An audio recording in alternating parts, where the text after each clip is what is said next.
कहानी में अब तक हमने देखा था कि हमारे दोनों मेन कैरेक्टर रूममेट होते हैं और वो दोनों एक दूसरे को अच्छे से नहीं जानते थे। पर जब आनिंग मुसीबत में था तो वेई हांग ने उसकी मदद की थी एंड वेई हांग की प्रॉब्लम में आनिंग ने उसका साथ दिया था। यहाँ हम देखते हैं कि आनिंग के गिड्डे होने के कारण सभी लोग उसका काफी मजाक उड़ा रहे थे, पर एक वेई हांग था जो उसका हौसला बढ़ाता है और उन दोनों की तरफ से दो दो लोग खेलने के लिए तैयार हो चुके थे। तो इसी के साथ चैप्टर 2 को शुरू करते हैं, जहाँ हम देखते हैं कि आनिंग का दोस्त कहता है कि आनिंग को खेलना भी आता है, ना जाने वो वेई हांग के लिए इतना सब क्यों कर रहा है, जबकि वेई हांग को तो वो याद भी नहीं होगा। यहाँ हम आनिंग को देखते हैं जो कि वेई हांग से यही बात कहता है कि मुझे अच्छे से खेलने नहीं आता है, जिस पर वेई हांग फिर से उसका हौसला बढ़ाता है, जिससे आनिंग को थोड़ा बहुत कॉन्फिडेंस होने लगा था। पर तभी भी जैसे काफी सारे लोग उसे काफी ज्यादा बुरा भला कहने लगते हैं और उसका मजाक उड़ाने लगते हैं। पर मैच अब शुरू हो चुका था, इसीलिए वेई हांग उन्हें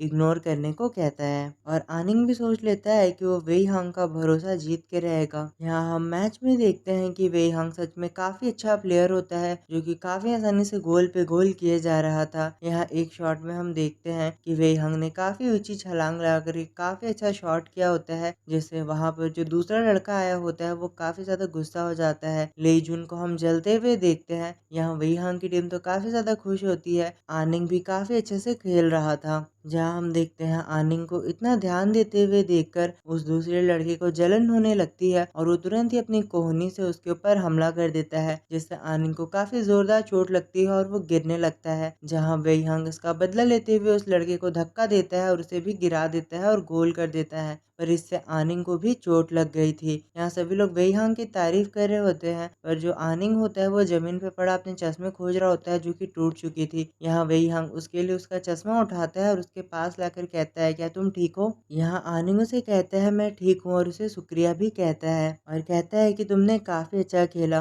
पर वेई हांग इसका क्रेडिट आनिंग को ही देता है और कहता है तुम भी काफी अच्छा खेल रहे थे। पर उनकी इन सभी बातों के बीच हम देखते हैं लेई जुन सच में काफी ज्यादा गुस्सा हो चुका था और वो काफी बुरी तरह से उसे घूर रहा था। तभी अचानक से वो उस पर हमला करने वाला होता है, जो कि आनिंग का दोस्त नोटिस कर लेता है और वो चिल्लाकर उसे कहता है। यहाँ इससे पहले कि आनिंग पीछे पलट पाता, हम देखते हैं कि बास्केटबॉल सीधे ही आकर आनिंग को लगता है और वो पहले से भी ज्यादा घायल हो जाता है। वेई हांग तुरंत ही उसे पूछता है कि क्या तुम ठीक हो, जिस पर आनिंग उसे कहता है कि मैं ठीक हूँ। यहाँ वेई हांग काफी गुस्से में लेजुन से पूछता है कि अब इसका क्या मतलब है, जिस पे लेजुन बताता है तुम्हें क्या लगा तुम मेरे हाथों से इतनी आसानी से बचकर निकल जाओगे, ये अब तक खत्म नहीं हुआ है। यहाँ वेई हांग उससे कहता है कि मैं गेम को ऑलरेडी जीत चुका हूँ, तो ये सब करना बंद करो, जिस पर लेजुन उसे काफी ज्यादा भड़काने की कोशिश कर रहा होता है और उसे गुस्सा दिला रहा होता है। आनिंग तो ये सब समझ गया था, इसीलिए वो तुरंत ही वेई हांग को शांत कराने की कोशिश करता है और वेई हांग भी जानता था कि वो लोग उसे गुस्सा दिला रहे हैं, इसलिए वो तुरंत ही आनिंग के साथ वहां से जाने लगता है। पर तभी लेजुन वहां आनिंग का भी मजाक उड़ाने लगता है और वेई हांग से कहता है कि तुम लोग तो डरपोक हो। जिसके बाद वो इससे भी शांत नहीं होता और वेई हांग की काफी महंगी घड़ी को पटक कर तोड़ देता है। पर वेई हांग को इससे बिल्कुल भी शिकस्त नहीं होती, वो तुरंत ही अपनी घड़ी को उठाकर अपने पास रख लेता है और फिर से आनिंग को कहता है कि चलो मेरे साथ। यहाँ आनिंग इससे काफी हैरान हो जाता है और वो सोचता है वेई हांग भले ही नजर ना आता हो पर वो काफी होशियार है, वो समझ गया कि ये लोग जानबूझकर उसे उकसा रहे हैं। यहाँ साथ में जाते हुए वेई हांग आनिंग को नए चश्मे दिलाने को कहता है, पर आनिंग इसके लिए मना कर देता है। यहाँ वेई हांग आनिंग से कहता है कि तुम बाकी लोगों की तरह नहीं हो, तुम काफी अलग हो, जिससे आनिंग ब्लश करने लगता है। यहाँ तभी फिर से लेजुन आ जाता है और वो आनिंग का मजाक उड़ाने लगता है और कहता है गिड्डे, मुझे तो लगता है कि तुम अब बेहोश होने वाले हो। पर अब वेई हांग को काफी गुस्सा आ गया था और वो काफी बुरी तरह से उन्हें घूरने लगता है और उनसे लड़ने के लिए जाने लगता है, क्योंकि अब वो लोग आनिंग को टारगेट कर रहे थे। यहाँ तभी वेई हांग को इतने गुस्से में देखकर लेजुन का दोस्त उसे झगड़ा करने से मना करता है और कहता है कि वेई हांग काफी ज्यादा ताकतवर है और वो लोग तुरंत ही डर कर वहाँ से निकल जाते हैं, जिससे आनिंग को राहत की सांस आती है। फिर हम उन दोनों को साथ में बैठा हुआ पाते हैं, जहाँ वेई हांग तुरंत ही आनिंग से उसकी वीचैट आईडी मांगता है और उसे अपने मैसेंजर पर ऐड कर लेता है, जिससे आनिंग काफी ज्यादा खुश हो चुका था। वो लोग इसी तरह बात कर रहे होते हैं, तभी अचानक से वेई हांग आनिंग से पूछता है कि हम दोनों तो सेम ही क्लास में है ना। जो इस बात को सुनकर आनिंग को यकीन नहीं हो रहा होता है और वो सोचता है कि हम इतने लंबे समय से साथ में क्लास में पढ़ रहे हैं, क्या तुम्हें सच में ही नहीं पता है कि मैं तुम्हारी ही क्लास में हूँ? और आनिंग को इस तरह हंसते हुए देखकर वेई हांग उससे कहता है कि तुम हंस क्यों रहे हो?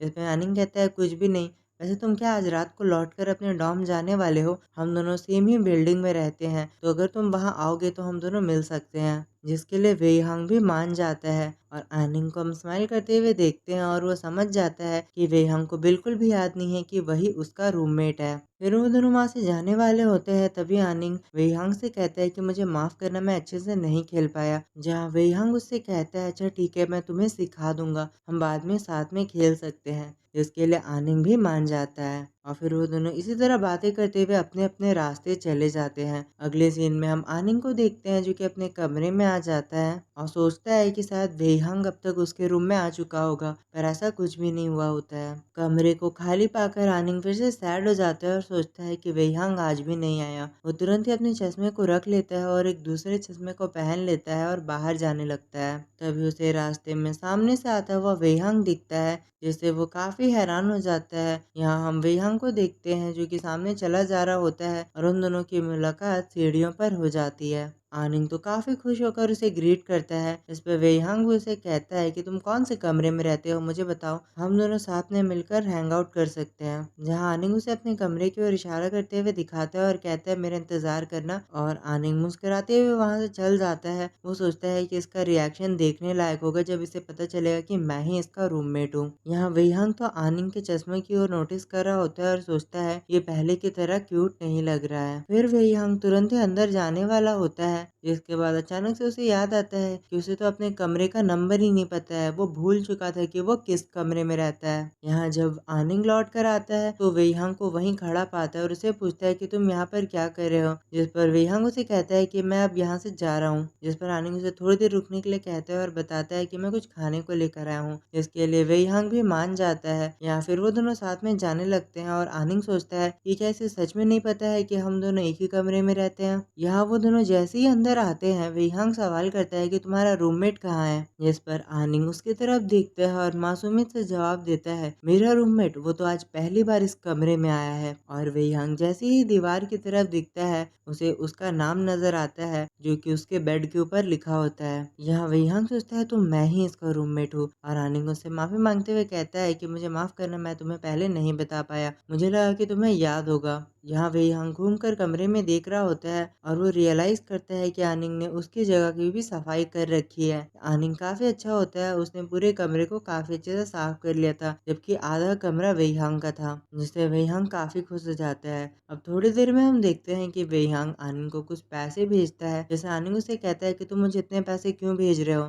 तो वेईहांग उसे बताता है तुम्हारे चश्मे के लिए। तो आनिंग गुस्सा हो जाता है और कहता है मेरे चश्मे इतने भी महंगे नहीं थे कि तुम मुझे 2000 युआन भेजो। वो उसे पैसे लौटाने लगता है पर वेईहांग इसके लिए मना कर देता है, पर आनिंग उसकी बात नहीं मान रहा होता है। यहाँ वेईहांग उसकी तरफ देखकर सोचता है आनिंग तो इतना रिच लग नहीं रहा है, पर आखिर वो मेरे पैसे एक्सेप्ट क्यों नहीं कर रहा है। पर आनिंग तो पूरी तरह से तैयार होता है उसके पैसे लौटाने के लिए। जिस पर वेईहांग भी मान जाता है और उसे कहता है कि ठीक है, तुम पहले एक्सेप्ट कर लो मेरे पैसे, फिर लौटा देना। और आनिंग ऐसा ही करता है और तुरंत ही उसके पैसे उसे लौटा देता है। और आनिंग कहता है कि अगर तुम्हें सच में मुझे शुक्रिया कहना है तो तुम मुझे कभी कभार खाना खिला दिया करना। जिस पर वेईहांग उसे वीकेंड के दिन के बारे में बताता है और कहता है उस दिन मैं फ्री हूँ, क्या तुम मेरे साथ हैंग आउट करने चलोगे। जिस पर आनिंग बताता है कि मैं नहीं जा सकता क्योंकि मेरा पार्ट टाइम जॉब है। जिससे वेईहांग कहता है तो क्या हम लोग रात में चल सकते हैं, जिसके लिए आनिंग भी खुशी खुशी मान जाता है। और यहाँ वेईहांग अपने आप में ही कह रहा होता है कि ये पहली बार है जब मैंने किसी को डिनर के लिए पूछा है। आनिंग उसे कहता है क्या कहा तुमने, पर वेईहांग इस बात को टाल देता है और फिर उसे कहता है कि सैटरडे के दिन तैयार रहना, मैं तुम्हें लेने आ जाऊंगा। जिसके लिए आनिंग भी मान जाता है। अगले दिन में आनिंग काफी खुशी से वेईहांग को बताता है कि इतने दिनों से मुझे काफी अकेलापन फील हो रहा था, पर तुम्हारे यहाँ होने से काफी अच्छा लग रहा है। जिस पर वेईहांग उसे बताता है कि मैं अकेला ही रहता आया हूँ हमेशा से, मुझे अपना कमरा शेयर करने की आदत नहीं है, और वैसे भी मैं इस कमरे में नहीं रहने वाला हूँ, मैंने कहीं पर घर खरीद रखा है जहाँ पे मैं रहता हूँ, तो तुम्हें मेरी तरफ सफाई करने की कोई जरूरत नहीं है। जिस पर आनिंग कहता है सफाई तो केवल मैं अपनी खुशी के लिए करता हूँ, मुझे गंदगी पसंद नहीं है। और फिर वेईहांग वहाँ से बाय कहते हुए उसे चला जाता है और आनिंग भी काफी खुश नजर आता है। यहाँ आनिंग सोच रहा होता है कि मैंने कभी नहीं सोचा था कि मैं अपने रूममेट से इतने अच्छे से बात कर पाऊंगा, भले ही ये इस दुनिया से थोड़ा कटा कटा लगता है, पर ये काफी अच्छा इंसान है। अब अगला सीन हम सैटरडे का देखते हैं,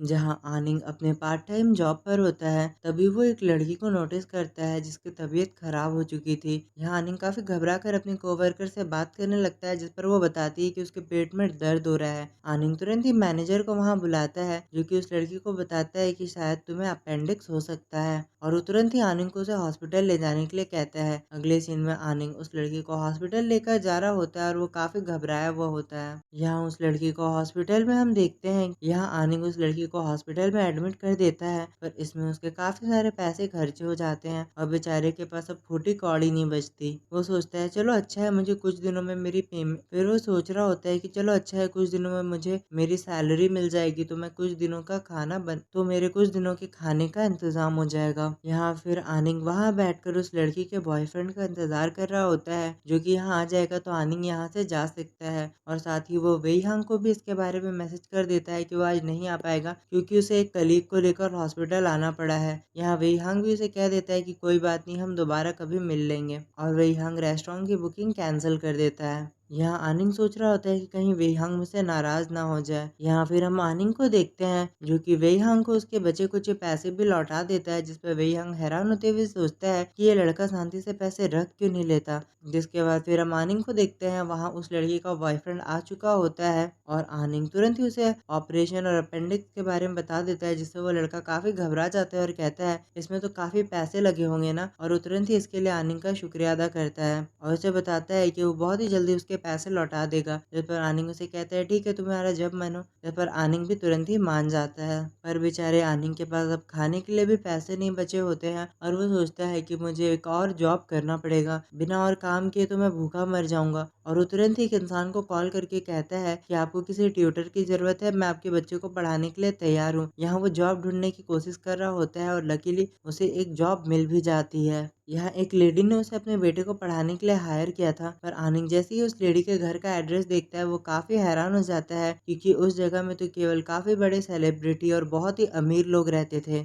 जहाँ हम आनिंग को देखते हैं, जो कि लाओयान डिस्ट्रिक्ट पहुंच चुका होता है, जहाँ एक लेडी उसका वेलकम करती है, जो कि काफी प्रिटी होती है। इसने ही अपने बेटे को पढ़ाने के लिए आनिंग को हायर किया है। यहाँ आनिंग को वो अपने बेटे के कमरे में भेज देती है, जहाँ आनिंग उसे अश्योर कराता है कि वो उसके बेटे का काफी ध्यान रखेगा। यहाँ हम देखते हैं कि आनिंग उस बच्चे को पढ़ाने आया होता है, और वो बच्चा काफी नाराज नजर आ रहा था, और वो गुस्से में आनिंग से कहता है कि किसने कहा कि तुम मेरा निकनेम ले सकते हो। जिस पर आनिंग तुरंत ही उसे उसके पूरे नाम से पुकारता है और कहता है तो चलो अब हम लोग पढ़ाई करते हैं। पर वो लड़का तो तुरंत ही आनिंग से पूछता है कि मेरी मॉम काफी अच्छी है ना। जिस पर आनिंग कहता है कि हाँ वो काफी अच्छी लेडी है। तभी वो लड़का पूछता है क्या तुम जानते हो कि हमारे पिछले ट्यूटर को हमने क्यों फायर किया था। जिस पर आनिंग कहता है मेरे पास इन सभी बातों के लिए समय नहीं है, चलो हम लोग पढ़ाई करते हैं। यहाँ वो लड़का तो काफी गुस्से में आनिंग को बताता है कि हमने पिछले ट्यूटर को इसलिए भगाया था क्योंकि वो मेरी प्यारी सी मॉम का फायदा उठाना चाहता था और उनका एडवांटेज लेने की कोशिश कर रहा था, इसीलिए हमने उसे निकाल दिया। यहाँ आनिंग सोच रहा होता है कि यह बच्चा तो काफी ज्यादा तेज दिमाग का लगता है, आजकल के बच्चे कितने बड़े हो जाते हैं। फिर आनिंग तुरंत ही उस लड़के को बताता है कि मुझे तुम्हारी मॉम में बिल्कुल भी इंटरेस्ट नहीं है। पर यहाँ वो लड़का तो आनिंग को काफी अच्छे से घूर रहा होता है और सोचता है ये काफी बेवकूफ दिखता है, इसके बाल भी बेकार है और इसने कपड़े भी बहुत ही बुरे पहन रखे हैं, मुझे तो पक्का लगता है कि ये गे है। और वो आनिंग को काफी अच्छे से समझ जाता है और उसके चेहरे पर एक स्माइल आ जाती है। जहाँ आनिंग उससे कहता है तो क्या अब हम पढ़ाई कर सकते हैं, जिसके लिए वो लड़का भी अब मान जाता है, और यहीं पे आज का ये चैप्टर खत्म हो जाता है। तो आई होप गाइस आपको आज का चैप्टर पसंद आया होगा। मिलते हैं अगले चैप्टर के साथ। Thank you for watching. Good bye.